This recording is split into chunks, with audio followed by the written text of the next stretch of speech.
Tá ligado, tá. Bom dia, jovens. Alguém me avisa se vocês estão me ouvindo? Espera alguém entrar. Bom dia.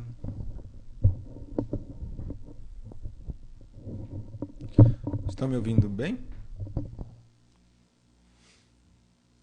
Sim. Alguém já lhe disse que sim. Bom dia, dona Emília. Você por aqui. Dona Letícia.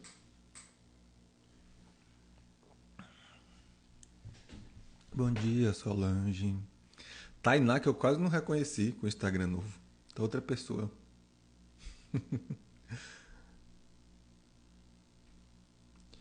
Deixa esse povo chegando. Vocês já leram o texto de hoje? Vou falar um pouquinho mais sobre aquele texto de hoje.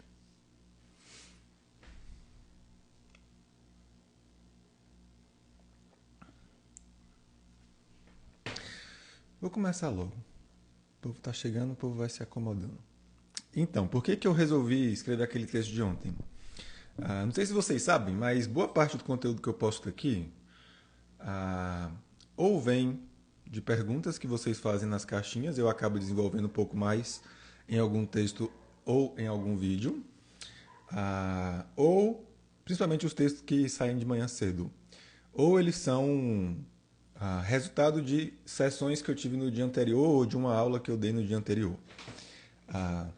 Acho que é por isso que eu falo para a Vinícius, é por isso que eu nunca vou parar de atender, apesar de dar aula.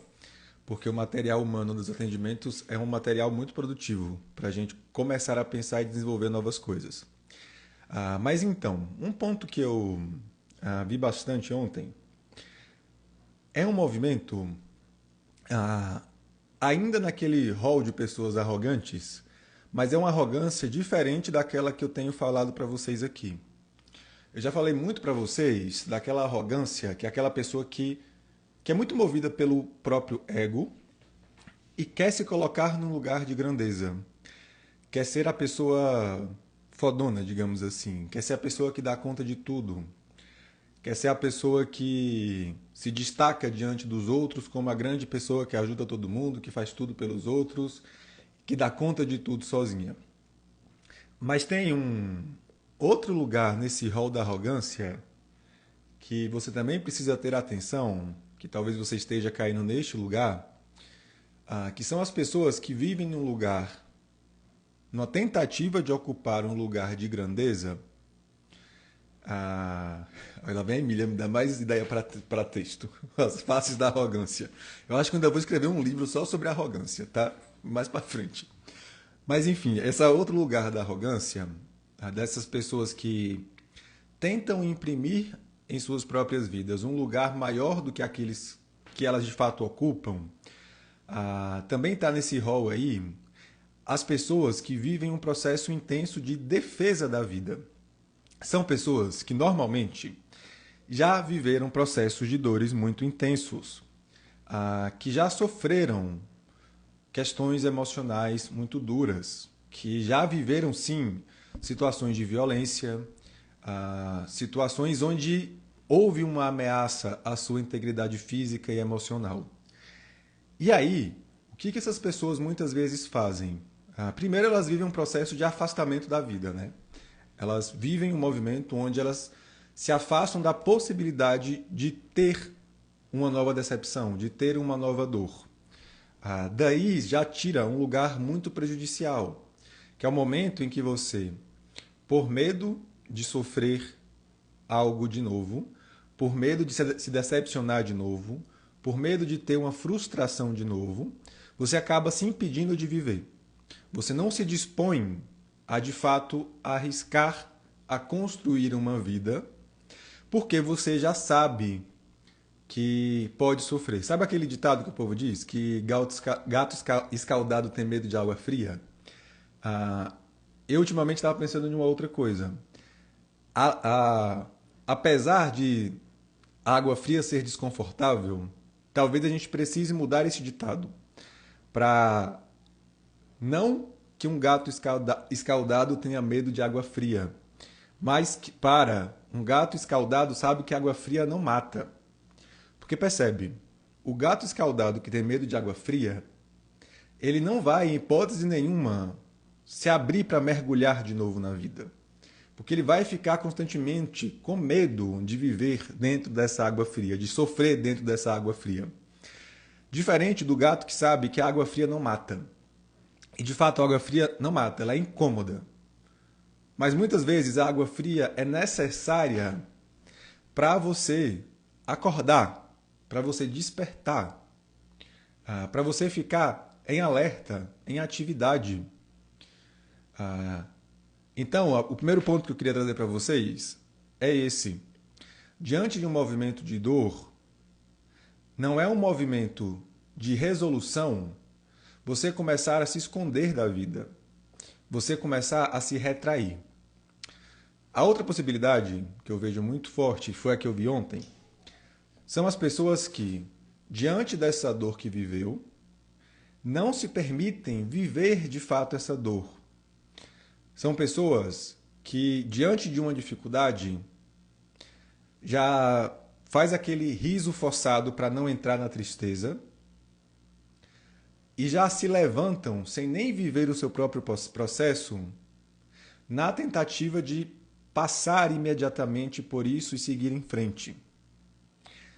E aí eu falei ontem para uma cliente o seguinte, é importante, acho que ela estava até aqui, eu vi o nomezinho dela aparecendo. É realmente importante que a gente não se deixe sucumbir a essa dor.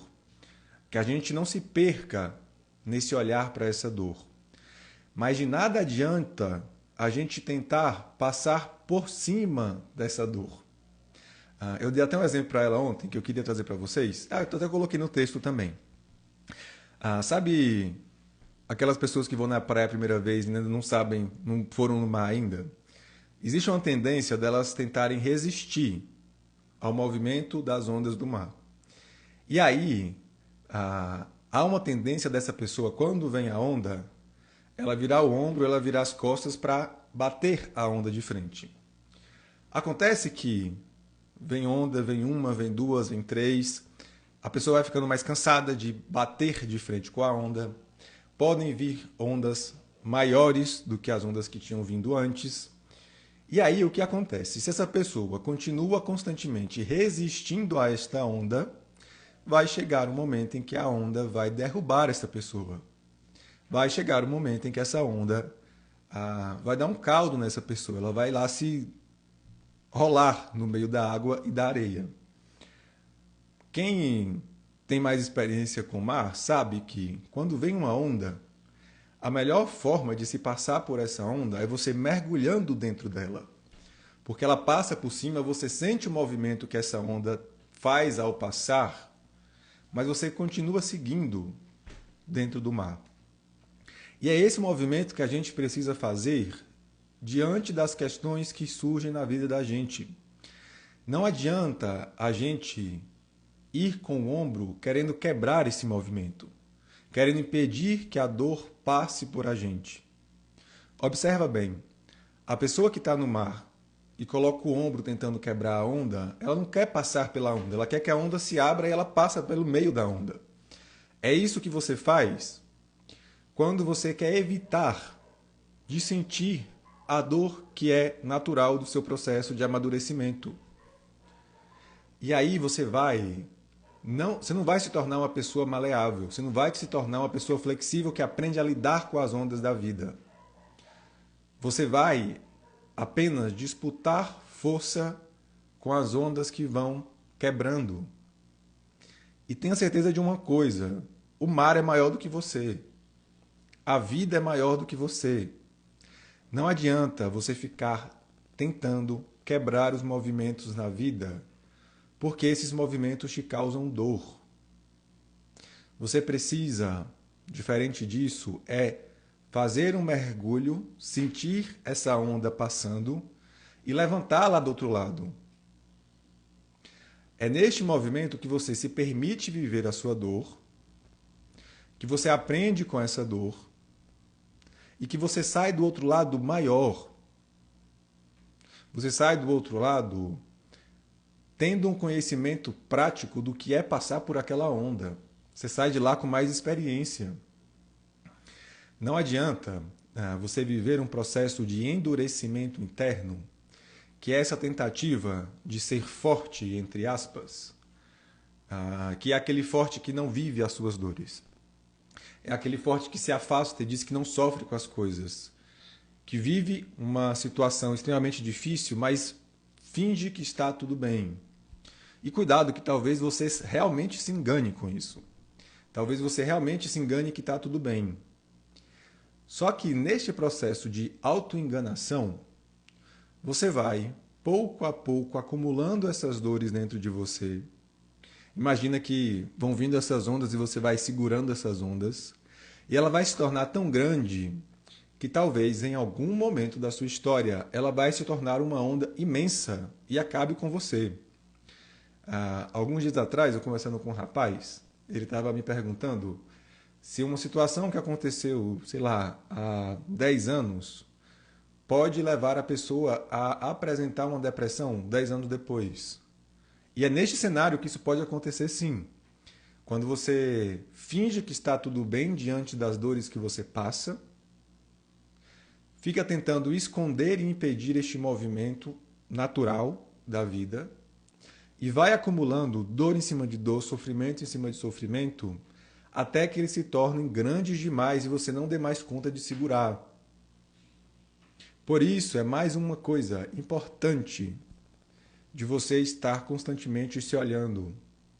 Não viver este lugar de arrogância, de achar que dá conta de tudo o tempo todo e que não sente as dores que a vida coloca na sua vida. É preciso assumir, eu sei que é difícil para você talvez, mas é preciso assumir a sua vulnerabilidade, a sua fragilidade diante da vida, a sua pequenez diante de muita coisa que acontece na sua vida. Para assim você começar a crescer a partir dessas dores, crescer a partir do sofrimento, ao invés de ficar confrontando a vida e querendo fazer de conta que a vida não dói. Tem as pessoas que vivem nesse confronto com a vida, fingindo que está tudo bem, mas tem um outro lugar também, das pessoas que vivem uma fantasia de que tudo é lindo, tudo é maravilhoso e tudo é fácil. Também não caiam neste lugar. Falo por experiência de quem já viveu nisso. A gente tende a acreditar nisso quando a gente ainda está numa postura infantil de querer ter uma vida fantasiosa, onde tudo acontece com facilidade. O processo de amadurecimento, de você se tornar um adulto responsável que conduz a sua vida para o crescimento, ele vai ser sim um lugar trabalhoso. Ele vai ser sim um lugar que vai precisar do seu esforço para crescer. Não adianta fantasiar a vida para pintar ela de uma maravilha que ela de fato não é. A não ser que você viva na Disney. E que tudo é uma fantasia e que tudo acontece num passe de mágica. A vida, na sua realidade, ela precisa de esforço. Ela precisa de dedicação. Ela precisa que você se levante e faça aquilo que é preciso, apesar de muitas coisas estarem desfavoráveis diante de você. Apesar de você estar com dor. Você vai precisar ter os movimentos de saber parar para se recarregar, mas para continuar lutando por essa construção. A vida não vai cair do céu. Aliás, já caiu do céu no dia que você nasceu. A partir daí, você vai precisar sim entrar num movimento de construção, de trabalho. Apesar de toda a dor que muitas vezes você vai precisar lidar dentro deste processo. Um último exemplo que eu gosto de dar, eu gosto de... Eu acho que nem fui eu que criei isso, que eu li em algum lugar. Mas eu gosto de imaginar as árvores, né? Existem árvores que são rígidas, existem árvores que são muito fracas, existem árvores que são flexíveis. O que acontece com essas árvores quando elas são expostas ao vento forte? A árvore fraca, ela logo vai cair, vai sucumbir, vai desabar. A árvore rígida, ela vai ficar lá resistindo por um bom tempo. Mas a cada vento forte que bater nela, devido à sua rigidez, aos poucos ela vai começar a se quebrar. E vai chegar um momento em que ela vai cair. Já as árvores flexíveis, o vento vai bater forte, elas vão se curvar ao vento, vão deixar o vento passar e vão retornar para os seus lugares. Você precisa aprender a ser uma árvore flexível. Aprender a se curvar com alguns ventos que a vida vai fazer bater na sua cara de forma muito forte. E que não adianta você ficar batendo de cara com esse vento, porque ele pode te derrubar mais cedo ou mais tarde. Falando nisso, eu me lembro de uma história que o Alex contou lá quando eu me formei em constelação. Que ele estava em uma viagem, não sei onde foi, mas foi em um lugar desses aí exóticos. E aí tinha uma tempestade de vento e eles estavam andando no meio do lugar e que os guias falaram, desce para o chão. A única possibilidade que tinha ali era deitar no chão e esperar o vento passar para depois se levantar. Se ele ficasse de pé, tentando enfrentar aquele vento, querendo confrontar aquele vento, ele poderia ser arrastado pelo vento, se machucar ou até uma coisa pior acontecer.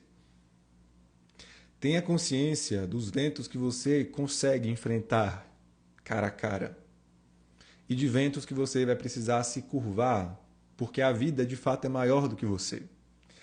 Não se iluda que você vai ser tão grande na vida e que nenhum vento vai te abalar. Vai ter momentos, sim, onde você vai precisar viver este vento doloroso, de sofrimento. É por isso que eu gosto do meu querido Viktor Frankl, quando ele fala, você precisa aprender a aceitar o sofrimento inevitável da vida. Quando você está vivendo um caminho de construção de sentido para a vida, você vai precisar aprender a acolher este sofrimento que muitas vezes vai surgir na sua vida. Como diz uma ex-aluna minha, aprender a pegar a merda e transformar a merda em adubo. Porque a vida é isso. Merdas vão acontecer com a gente o tempo inteiro. Por que vão acontecer? Porque a vida não está totalmente sob o seu controle. Não se iluda que você vai dominar todas as variáveis da vida e que vai controlar a construção de um caminho a partir dessas variáveis que você acha que estão nas suas mãos. Você não tem todo o poder do mundo.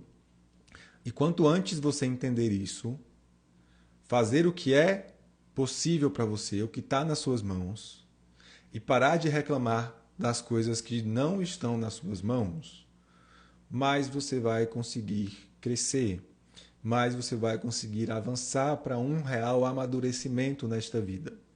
E mais você vai conseguir construir algo de valor para esta existência. Tá certo, meu povo? Vou ficando por aqui. Nossas lives que eram para durar 15 minutos já estão durando 20, às vezes dura meia hora. Mas é isso, faz parte da vida. Deixem suas perguntas lá nas caixinhas dos stories, tá? Me ajudem a produzir conteúdo para vocês. E eu espero vocês numa próxima. Daqui uns dias eu vou me ausentar daqui, vou para um retiro interno, mas eu volto, tá? Mas essa semana ainda estou por aqui, tá? É isso por hoje, um bom dia para todo mundo. Espero você.